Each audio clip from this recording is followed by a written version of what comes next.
साल 1996।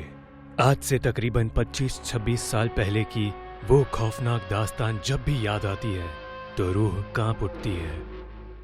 मैं उस समय 15 साल का था और जून में मेरे फादर के ट्रांसफर के कारण हमें एक दूसरी जगह सेटल होना पड़ा। इस जगह के खौफनाक सच से हम सब अनजान थे। एक दिन स्कूल से निकलते ही काले बादल ढाने लगे।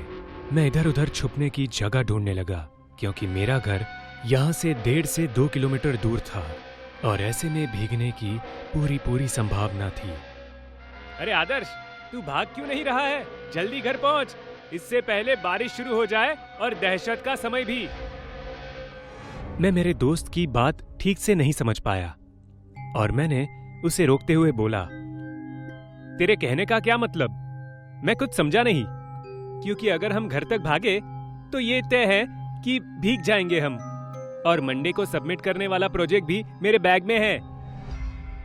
पानी की चंद बूंदे भी मेरे हफ्तों की मेहनत बर्बाद कर देगी, जो मैं नहीं चाहता। तो तू क्या चाहता है? मौत? इसमें मौत की बात कहां से आई? देख आदर्श, मेरे पास अभी तुझे समझाने का समय नहीं है। अगर तुझे खड़ा रहना है तो खड़ा रह, लेकिन याद रखना, चाहे कुछ भी हो जाए, बारिश तेज होने के बाद उसके बूंद से भी दूर रहना। अगर बारिश में कोई भी छाता लिए तेरे पास आए तो भूल कर भी उसके पास मत जाना, क्योंकि वो बहरूपिया तुझे खूनी बारिश में फंसाकर एक भयानक मौत की नींद सुला देगा। इतना कहने के साथ ही नितिन भी वहां से निकल गया। लेकिन उस समय गौर करने वाली बात यह थी कि अब आसपास के सभी लोग भागने की फिराक में थे। दुकानदार दुकानें बंद करके जल्दी से जल्दी निकलना चाहते थे। वहीं वॉचमैन अंकल भी जल्दी से ताला मारकर घर जाने की जल्दबाजी में थे। कुछ ही समय में मेरे आसपास का पूरा माहौल सुन्न हो गया और एक लौता सिर्फ मैं ही उस अनजान और सुनसान माहौल में खड़ा रहा। कुछ देर में बारिश ने अपना एक भयानक रूप ले लिया, जिसके चलते अब मेरा जाना तो और मुश्किल हो गया। स्कूल था तो फोन तो लाया नहीं और ना ही कोई मदद करने वाला दिखाई दे रहा था। 2 घंटे बीत चुके थे, लेकिन बारिश अब भी खत्म नहीं हुई थी। अब मुझे भी घर जाने की चिंता होने लगी और अब एक ऐसा भी समय आया जब सूरज लगभग ढल चुका था। मेरे अंदर अब घबराहट और डर दोनों एक साथ दस्तक देने लगे। जब मैंने बारिश को लाल होते हुए देखा, मैं इस सोच में पड़ गया कि आखिर ये बारिश अब लाल क्यों हो रही है। लेकिन गौर से देखने के बाद पता चला कि वो कोई रंग नहीं बल्कि खून है। और तभी मुझे नितिन की कही हुई बात याद आई जो उसने बताई थी खूनी बारिश के बारे में। मतलब कि ये बारिश एक खूनी बारिश थी, लेकिन आज तक जिंदगी में मैंने कभी भी ऐसी किसी खून की बारिश को ना तो होते हुए देखा और ना ही कभी सुना था। अब तो बदबू भी आने लगी थी और तभी मुझे दूर खड़ा एक आदमी दिखा जिसने छाता लगा रखा था और एक दीवार को एकटक घूरे जा रहा था। मैं उसके नजरिए को कुछ समझ नहीं पाया और उसे आवाज देने लगा, हेलो, ओ चाचा, हेल्प करो प्लीज, मैं इस बारिश में फंस गया हूं। मैं उस स्ट्रेंजर को आवाज देने लगा। मुझसे काफी दूरी पर खड़ा होने के बावजूद उसने मेरी आवाज साफ सुनी। उसके चलने का तरीका बिल्कुल भी इंसान जैसा नहीं लग रहा था। उसके चलने का तरीका कुछ यूं था जैसे कोई भेड़िया खड़ा होकर सीधा बढ़ता हो अपने शिकार की तरफ। वो स्ट्रेंजर मेरे एकदम करीब आ चुका था, लेकिन फर्क इतना था कि वो उस भीगते बारिश में छाता लिए खड़ा था और मैं उससे थोड़ी दूरी पर एक मकान की छत के नीचे बारिश से छुपा हुआ था। वो स्ट्रेंजर मुझे अपनी तरफ आने का इशारा करने लगा और मुझे भी अब सेफली घर पहुंचने का यही एक रास्ता नजर आ रहा था, तो मैं भी उसकी तरफ बढ़ने लगा। लेकिन तभी मेरी नजर उस अनजान आदमी के हाथों पर पड़ी तो मेरे कदम वहीं लड़खड़ाने लगे। मैंने देखा उस आदमी ने अपने हाथ में खून से लथपथ चाकू पकड़ा हुआ था, जो दिखने में बहुत भयानक लग रहा था। उस चाकू को देखकर ऐसा लग रहा था जैसे कुछ ही देर पहले उसी चाकू से किसी के जिस्म को फाड़ा हो। मैं तो बहुत ज्यादा डर गया और वापस पीछे हट गया, पर तभी मैंने देखा कि सामने खड़े उस शख्स का चेहरा बदलने लगा और उसका चेहरा किसी भेड़िए की तरह होने लगा। नुकीले दांत और पंजे खतरनाक। हिम्मत करके मैं वहीं खड़ा रहा और तभी एक बिजली कड़की और वो भेड़िया मानव वहां से गायब हो गया। लेकिन तभी मुझे एक आदमी दिखा जो अभी तक अपनी दुकान में ही था और शायद मेरी तरह वो भी इस खूनी बारिश में फंस चुका था। मैं उससे दूर था, लेकिन मुझे फिर भी सब कुछ दूर से ही साफ दिखाई दे रहा था। वो आदमी अभी जैसे ही पलटा कि वो भेड़िया मानव उनके पीछे अचानक से कहीं से हाजिर हो गया। ये वही था जो कुछ समय पहले मुझे गुमराह करने की साजिश में था। उस भेड़िया मानव के दिखते ही वो आदमी अपना संतुलन खो बैठा और बिना कुछ सोचे समझे उस छांव से बरसते खूनी बारिश में भीगते हुए भागने लगा। लेकिन उस वक्त मेरी नजर उस आदमी से हटते हुए उस भेड़िया मानव पर गई। मैंने उसके चेहरे पर एक शैतानी मुस्कान देखी और उसे देखकर ऐसा लग रहा था जैसे उसका कोई मकसद पूरा हो रहा है। लेकिन हैरानी की बात यह थी कि एक बार भी उस शैतान ने उस आदमी का पीछा नहीं किया और ना ही उस पर झपटा। लेकिन बावजूद इसके कुछ ही देर बाद वो आदमी चिल्लाने लगा और भागते भागते अपने आप ही उसकी रफ्तार भी कम होने लगी। वो अपने आप सूखने लगा और कुछ पल में उसके शरीर की अंतड़ियां बाहर आने लगी और रास्ते पर ही गिरकर बेहोश हो गया। वो जहां कुछ समय पहले वो 70 किलो का लग रहा था, सच बताऊं तो अब उसका वजन 10 किलो से ज्यादा भी नहीं होगा। तभी दूर से वो भेड़िया मानव भागता हुआ वहां पहुंचा और उस आदमी को घसीटता हुआ जंगल में ले गया। मैंने और एक चीज भी देखी कि उस आदमी को जब खूनी बारिश में खींचता हुआ वो भेड़िया मानव जंगल में ले जा रहा था, तो उसके साथ कुछ लोग भी थे जो एकदम सूखे हुए और डरावने दिख रहे थे। वो लोग मुझसे दूर जा रहे थे, लेकिन लगातार मुझे ही घूर रहे थे। समय खराब था, लेकिन नसीब अच्छा, तो वो खूनी बारिश एक समय बाद थम गई और अब कहीं जाकर मेरी सांस में भी सांस आई, क्योंकि अब तक मेरी हिम्मत ने जवाब दे दिया था। मैं घर पहुंचा तो रात के 8 बज रहे थे। डांट तो बहुत मिली, लेकिन सच कहूं तो आज की घटी घटना उस वक्त बताना सही नहीं लग रहा था। अगले दिन मैं अपने दोस्त नितिन के घर गया अपने साथ घटी घटना को बताने। नितिन, नितिन, बाहर आ, मुझे कुछ बात करनी है। मेरे आवाज देने के कुछ देर बाद नितिन के घर से एक बूढ़ी औरत निकलती है। कौन हो बेटा? किससे मिलना है? मैंने जवाब दिया, नितिन। ये सुनने के बाद वो बूढ़ी औरत की आंखों में आंसू आ गए। नितिन, चलो जाओ। नितिन अब तुमसे कभी नहीं मिलेगा। जाओ। क्या? लेकिन क्यों? क्योंकि कल उस मनहूस बारिश ने मेरे पोते की जिंदगी छीन ली। निगल गई मेरे पोते का शरीर वो मनहूस बारिश। अब मैं थोड़ा बहुत इस चीज को रिलेट कर पा रहा था, क्योंकि कल नितिन उस बारिश के शुरू होने से ठीक कुछ समय पहले निकला था। मैं गहरी सोच में डूबा और उनसे उस खूनी बारिश की सच्चाई पूछी। दादी, आखिर इस गांव में बारिश का रंग लाल क्यों होता है?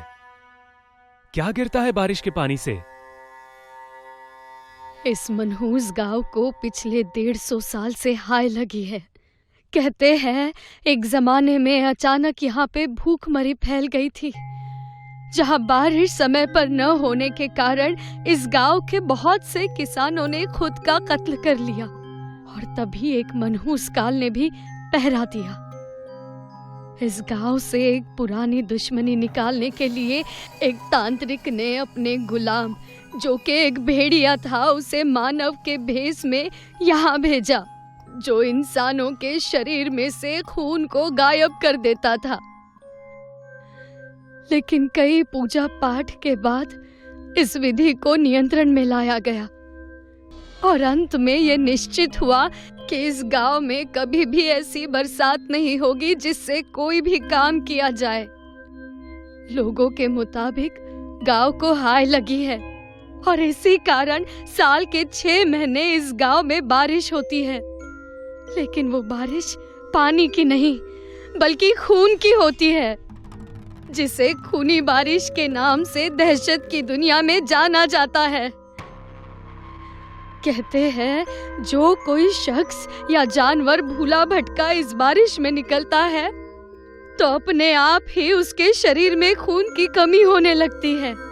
उसके शरीर में से खून गायब होने लगता है और जितना समय वो खूनी बारिश की बूंदों में बिताता है उतने समय तक लगातार खून उसके शरीर से गायब होकर उस भेड़िए के जिस्म में जाता है, जो उसे और भी ताकतवर बनाता है। सच कहूं, इसके बाद कुछ और सुनने की मेरी हिम्मत नहीं हुई। अब तक मैं सब कुछ अच्छी तरह समझ चुका था और मैं वहां से फौरन अपने घर लौट गया, अपने दोस्त नितिन के मौत के मातम और एक भयानक दहशत के साथ। मैंने अब इसे छुपाना ठीक नहीं समझा, क्योंकि ये मेरे परिवार के किसी भी सदस्य की जान पर बन सकती थी। इससे पहले कि अगली खूनी बारिश इस गांव पर अपना दस्तक दे, हमें निकल जाना चाहिए। 2 दिन के भीतर हम वापस अपने होम टाउन आ गए और पापा ने भी अपना ट्रांसफर कहीं और करवा लिया।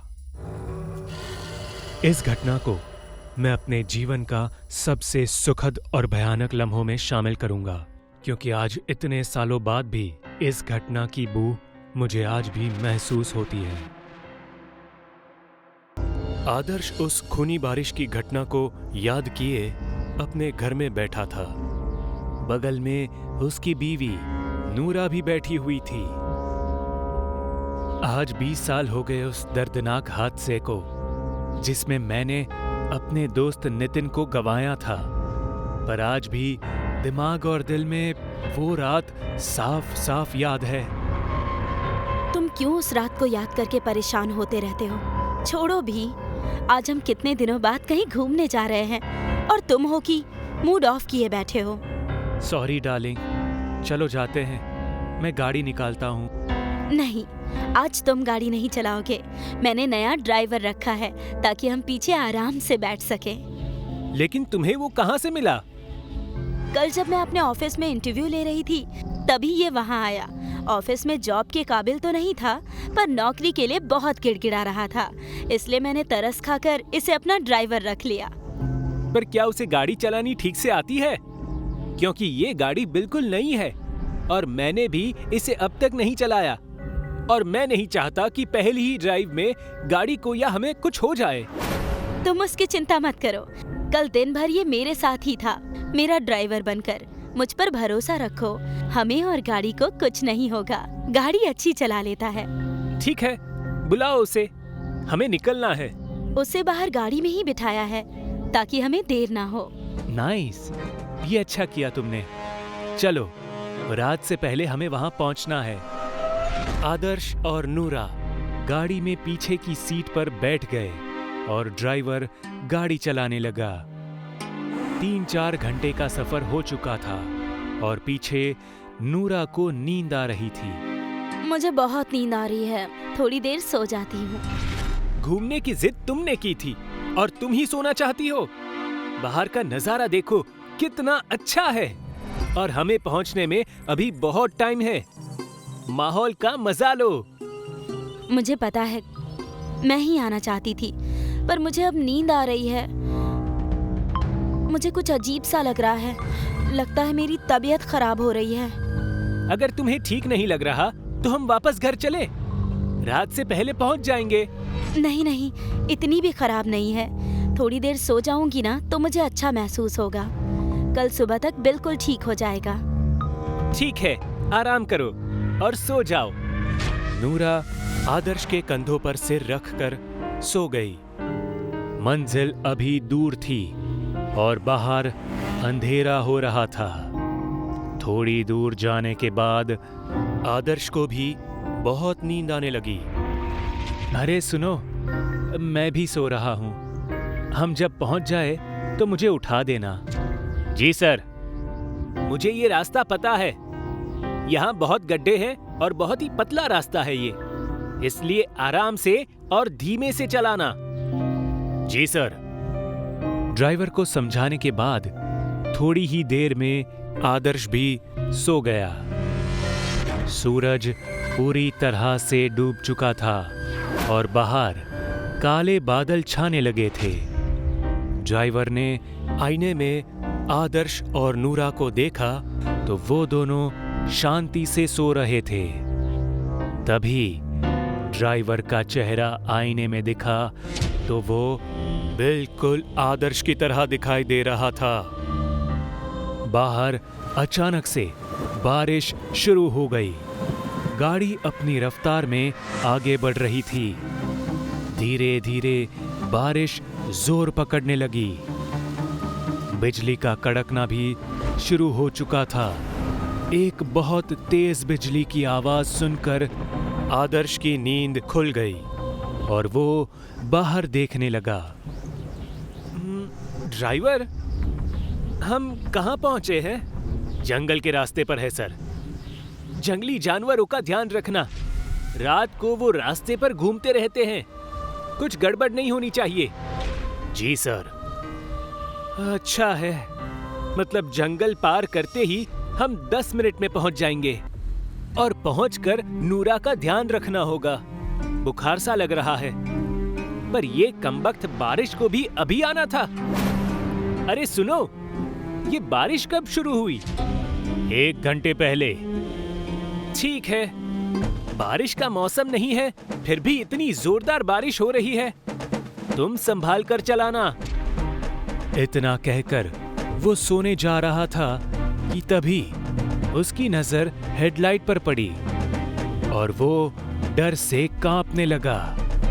लाइट में उसे वो बारिश की बूंदें लाल नजर आ रही थी। अरे, ये तो वही खूनी बारिश है जो मैंने बचपन में देखी थी। लेकिन ये यहाँ कैसे? गाड़ी रोको। अरे, ये कहाँ ले आए हो तुम? आदर्श ने बाहर झांक कर देखा तो उसे कुछ अजीब और अनजान सा महसूस हुआ। ये वो जंगल नहीं है जहाँ से हम जाने वाले थे। ये कोई और जंगल है। हमें यहाँ नहीं आना था। जल्दी से गाड़ी को वापस घुमाओ, वरना सब मारे जाएंगे। इतने में नूरा सोते हुए कहने लगी, सब नहीं, सिर्फ तुम मरोगे। नूरा की आवाज में एक भारीपना था जो एक औरत का नहीं लग रहा था।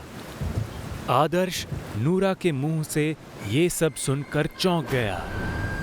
नूरा ने आंखें खोली और धीरे धीरे उसका चेहरा और शरीर बदलने लगा। आदर्श बहुत डरा हुआ था। नूरा का चेहरा पूरी तरह बदला हुआ देख आदर्श सोच में पड़ गया। कौन हो तुम? ठीक से याद करो मेरे दोस्त, दिमाग पर जोर डालो। क्या तुम्हें याद नहीं? ये चेहरा कहीं देखा हुआ है, मगर कहाँ देखा है ये याद नहीं आ रहा मुझे। शायद डर की वजह से तुम्हें याद नहीं आ रहा। ठीक से देखो मेरे चेहरे को। फिर उसे अचानक याद आया कि ये तो उसका बचपन का दोस्त नितिन का चेहरा है, जो खूनी बारिश का शिकार हो गया था। अब उसका शरीर बिना खून का सूखा हुआ लग रहा था। तुम यहाँ कैसे? मेरी नूरा कहाँ है? आदर्श बुरी तरह से डर गया और गाड़ी का दरवाजा खोलने लगा, पर वो दरवाजा खुल ही नहीं रहा था। ड्राइवर, यहाँ से वापस चलो। ड्राइवर ने पीछे मुड़कर देखा तो आदर्श के पैरों तले जमीन खिसक गई। उसने देखा कि वो वही खूनी दरिंदा भेड़िए की शक्ल वाला आदमी था जिसे उसने बचपन में देखा था गांव के अंदर। उस वक्त तुम्हें छोड़ दिया, क्योंकि तुम्हारे शरीर में ज्यादा खून नहीं था, पर अब तुमसे बहुत खून मिल सकता है। शैतान आदर्श को धोखे से उसी गांव में लेकर आया था जहां से आदर्श बचपन में भागा था। तुम मुझे जान से मार दो, लेकिन मैं इस खूनी बारिश में बाहर नहीं जाऊंगा। कोई बात नहीं, अगर तुम बाहर नहीं जाओगे तो बारिश अंदर आएगी। मतलब? इसका मतलब तुम्हें अभी पता चल जाएगा। शैतान ने हाथ से गाड़ी की छत को उखाड़ दिया और बाहर फेंक दिया। छत के उखड़ते ही बारिश का खून आदर्श के शरीर पर गिरने लगा।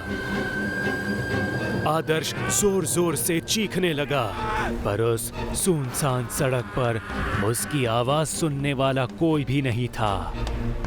धीरे धीरे आदर्श का शरीर सिकुड़ने लगा और बारिश का जोर भी बढ़ने लगा था।